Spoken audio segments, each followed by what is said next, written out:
Init naman kasi sa Pilipinas.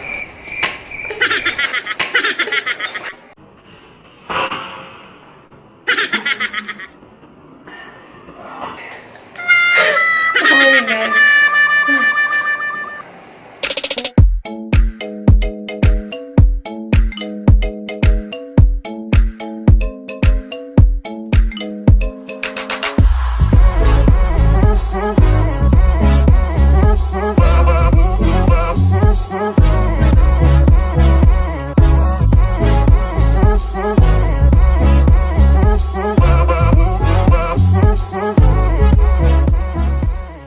Hi guys! Welcome back to my channel. It's Casiño, ang inyong binibini. So for today's video, ang gagawin natin ay ang sinasuggest nyo na morena makeup look. And besides, may na-discover akong bagong produkto na fit para sa ating mga morenas.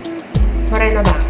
Yung product ng Maybelline na Fit Me Matte Poreless Liquid Foundation. So kung nanonood kayo ng previous videos ko, hindi talaga ako mahilig foundation. Ang ginagawa ko lang is concealer or BB cream. Pero today, ang itatry ko is yung foundation nila. And gusto kong itry ito kasi it's, I think, 2 shades darker than skin tone ko. And so, gusto kong medyo paitimin yung sarili ko para, to celebrate yung color ng mga Pinay. Gusto kong magpaka-moreno ngayon. So, without further ado, let's start the video. So, right now, medyo nag-oil up na ako kasi mainit sa Pilipinas. So, ang gagawin ko is gagamitin ko tong Nivea micellar water para yung bago ako maglagay ng makeup is malinis yung balat ko para hindi ako pimple.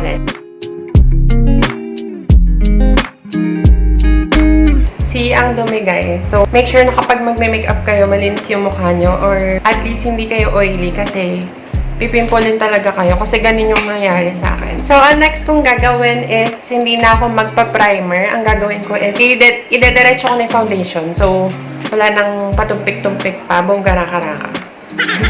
So, ilalagay ko lang siya dito. Alam ko 3 shades to. Yung dalawa is mas lighter. So, yung binili ko yung pinaka-dark which is soft tan.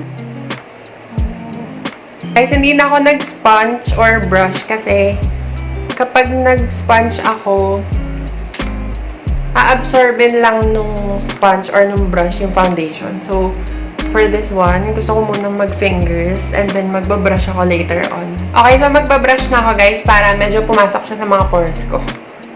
Para mas pimple din tayo. So, magkikilay muna ako.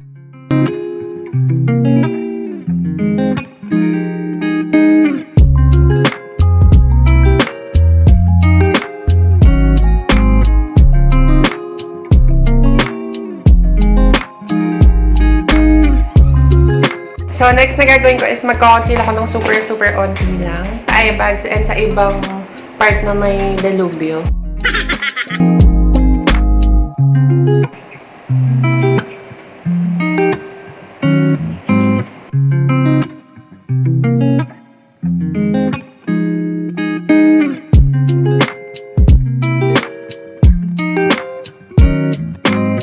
Isa-set ko muna to. Ay! Joke, mag-contour muna ako.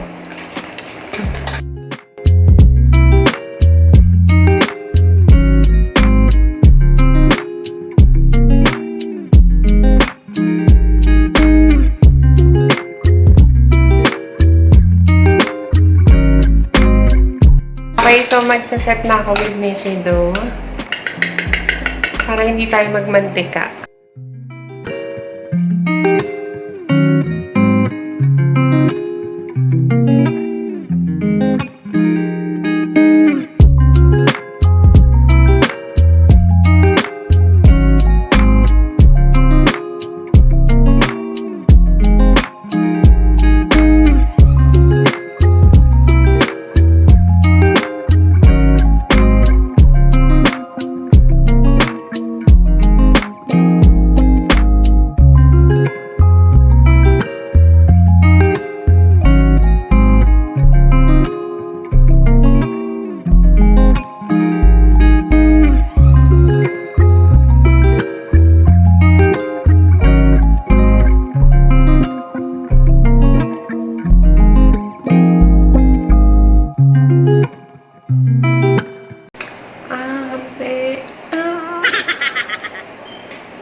gagawin ko, i-contour ko yung lips ko para medyo maging plump siya.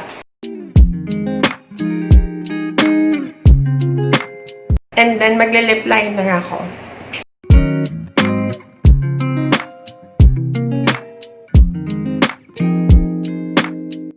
Tapos, nagamit ako ng matte lipstick ng Sunny's.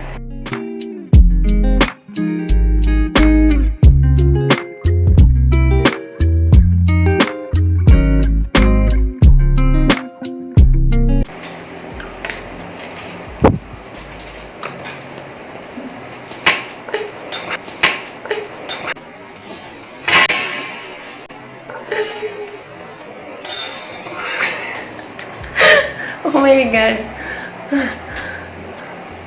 Init naman kasi sa Pilipinas. So, last one, mag-highlight ako. Dahil kulang pagka-morena natin kapag wala tayong kintab sa mukha.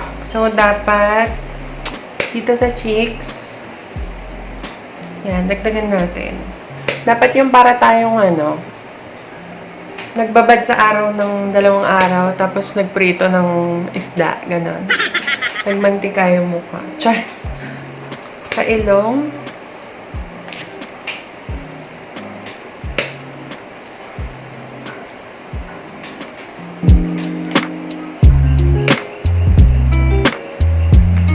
And sa mata. Bihis lang ako and I will be right back.